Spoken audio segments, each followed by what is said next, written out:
And welcome to another edition of Fourth and Pain, the only football and pro wrestling show to be hosted by an NFL player and a weight loss champion. Redskins defensive end Adam Carriker is with me. This is Fourth and Pain. It's a typical game day, and all I've got to say is it's all about the game and how you play it. It's all about the game. That's Is that a good? creepy What you think? voice. Like I almost feel like with that voice, you're going to be offering me candy from the back of It's a all windowless about the van. game. Ugh. How you play it. My mother told me never to take candy from strangers. Anyway, at Adam Carriker 94 there. Me, I'm at the Chuck Carroll, and we are at Fourth and Pain. Adam, time to talk a little bit about pro wrestling. SummerSlam week here. But now, here's the interesting thing, Adam. As this is a football and pro wrestling show, the idea that you and I collaboratively have come up with is 5 modern NFL players, pairing them with 5 modern WWE wrestlers, matching their personalities. So, for example, using guys from the past, Chris Cooley would be the Ultimate Warrior based on looks alone and their crazy personalities. So, I'm gonna say they don't look alike, but I can buy the unique personality and charisma. Okay, oh, I can get can't that. you just see Cooley running to the What ring about with a the modern day? He tassels could and the be face paint? Fandango. A modern day wrestler would be like Fandango with just these ridiculous outfits that I could see him wearing. I like it. I like it a lot, and that's not an insult, damn it. Okay, Fandango so it is. yeah, all right. So we're gonna get to that, and then we're also coming up in about 6 minutes going to be talking about the biggest matches in SummerSlam history in our book. We've got 3 of them that we're going to share with you. Stick around for that. See if yours matches ours. But let's start with the if I were a WWE wrestler, I would be. And coming in at number 5 on our list is your guy. I got Clay Matthews, and I see him now. We have him on the list because in Green Bay they do the belt thing anytime they win the Super Bowl or get a sack or a touchdown or whatever.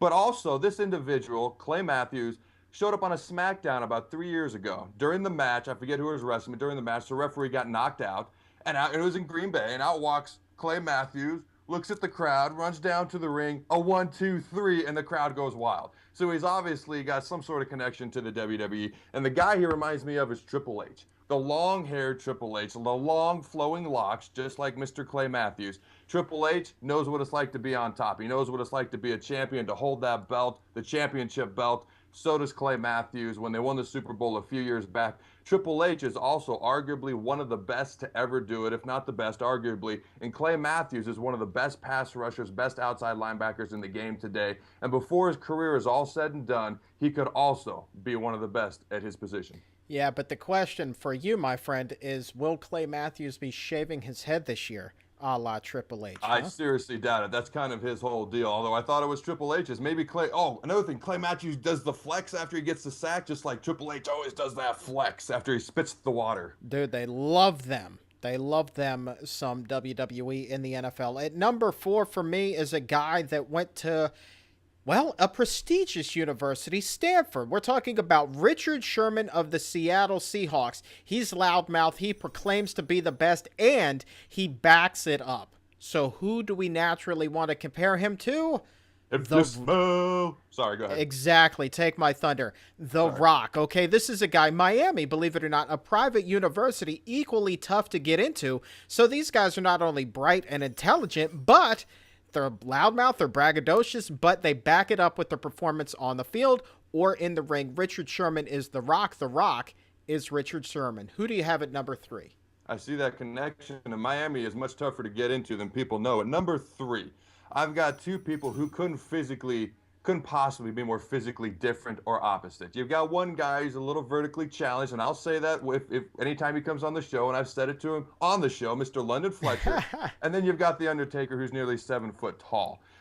Now, they couldn't be more physically different, but in their respective professions or business, they are the ultimate veteran. This is London Fletcher's 16th year. The Undertaker's been doing it for 20 to 25 years in pro wrestling. They are as respected in their businesses or professions as anybody is that does what they do. Another random connection most people will not make or did not know, they both played college basketball. Now, obviously, Undertaker would have been a center, London would have been a guard. But they both did play college basketball. physically different, but when it comes to being the ultimate veteran, to doing it on the biggest and brightest stage, London Fletcher's got a Super Bowl ring. Undertaker's 21-0 at WrestleMania. These two are a perfect match. At number 2, what I need to say to you is fear the beard. Daniel Bryan is our WWE superstar. Yes. And who have we paired him with? Yes. Gotta be Green Bay Packers quarterback Aaron Rodgers. Discount double check. You also want to talk about two bearded, just goofy individuals. Damn good at what they do, but damn goofy at the same time. I look at Aaron Rodgers and all I can think about is discount double check. And then I see Daniel Bryan and I think, show me what you got, Raji. Show me what you got. Oh, I'm sorry. Raji didn't make our list. Go ahead. My man, I'm telling you, I can't see anybody better for him on the WWE side of things than Daniel Bryan. And round out our list at number 1. Number 1. Now these two are actually very different. Tom Brady, he's known as the golden boy around the league. He says everything that you're supposed to in front of the mic, and he does a great job at handling himself. Very clean-cut model, married to a model.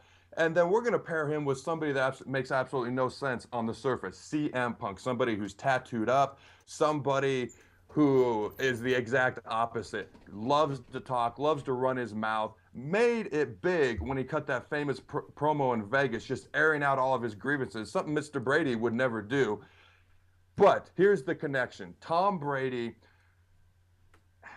I don't know that I agree with this, but Tom Brady is considered the second best quarterback in the NFL. That's what the pundits say. That's what the general consensus is. Aaron Rodgers is considered number 1, Tom Brady number 2. All right, be that as it may, we can debate that later. CM Punk proclaims to be the best in the world, but unanimously, people will say that John Cena is the face of WWE. So CM Punk is kind of second tier to John Cena, even though he is one of the best in the world, if not the best. And Tom Brady somehow has fallen second tier to Aaron Rodgers. We can debate that at a later time. But the comparison and why they're similar is they're both right on the cusp, but people, in the popular opinion, don't consider him to be the top dog anymore or just yet, in the popular opinion. Agreed, 100%. And, it's funny. We were talking about this off the air a little bit. You could also make an argument, had it not been for our guy Timothy Tebow, that you could liken Tom Brady to John Cena. No, absolutely not. That was ridiculous. I'm so glad I talked you out of that. We already did Tebow. He's John Cena. It's that simple. Well, no, just New England has a Tebow or a Cena situation on their hands. That's all. They almost had a Tebow situation. Oh, dude, tell me about it. I'm glad the guy is healthy. I'm glad Brady's healthy. Never want anyone to get hurt. That's a story for another day. We have just a couple of minutes left here in the segment, and we start, my man, by unveiling our top 3 matches of all time in SummerSlam history. And I guess because you and I are relatively young individuals, not surprisingly, all of our picks take place after the turn of the millennium. And so we start, for me, at SummerSlam 2002, Shawn Michaels versus Triple H in an unsanctioned street fight. HBK making his return to WWE after years off with a back injury. He wins this, best friends turned enemies. Yeah, I love that this was best friend turned best enemies. And what was great about this is they in real life actually got mad and did not talk to each other for about a year. So I think at this time they had come back to being friends again, but in the ring they played out what happened about a year before that in real life, and it turned out to be a great match.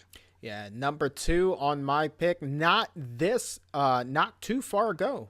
2009, Jeff Hardy, before he departed for another company, TNA, against CM Punk, the ladder match. CM Punk wins the world title at that point. I mean, this was at the heyday of the straight edge society.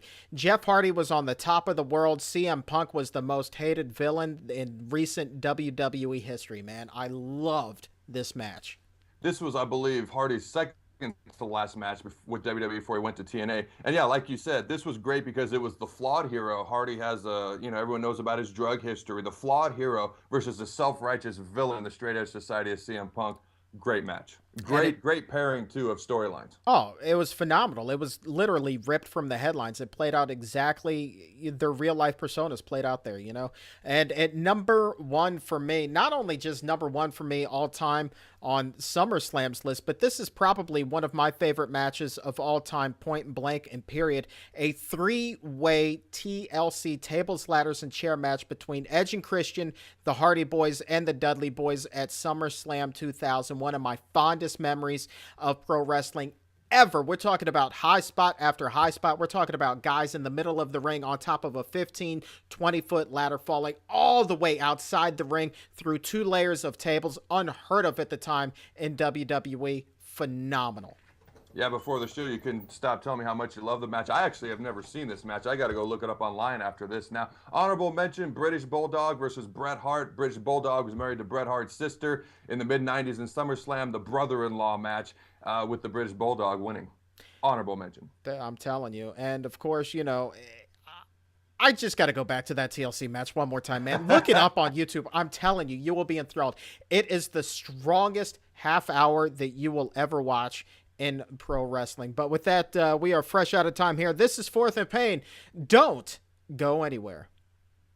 Weight loss champion Chuck Carroll here with your weight loss tip of the week. And if you've got $5 to spend, you've got about 20 pounds that you can lose easily if you spend it on a pedometer. It's a fun way, an easy way to make sure that you get in 10,000 steps every day. That's about 4 miles, and that will ensure not only will you keep weight off, but you'll continue to lose weight. You will go from being a big couch potato plumper kind of guy like I used to be at 420 pounds to strapping this thing on and going for a walk and seeing just how far you can walk during your lunch break. You do that. You get the pedometer, this one little $5 machine, and you too will be a weight loss champion.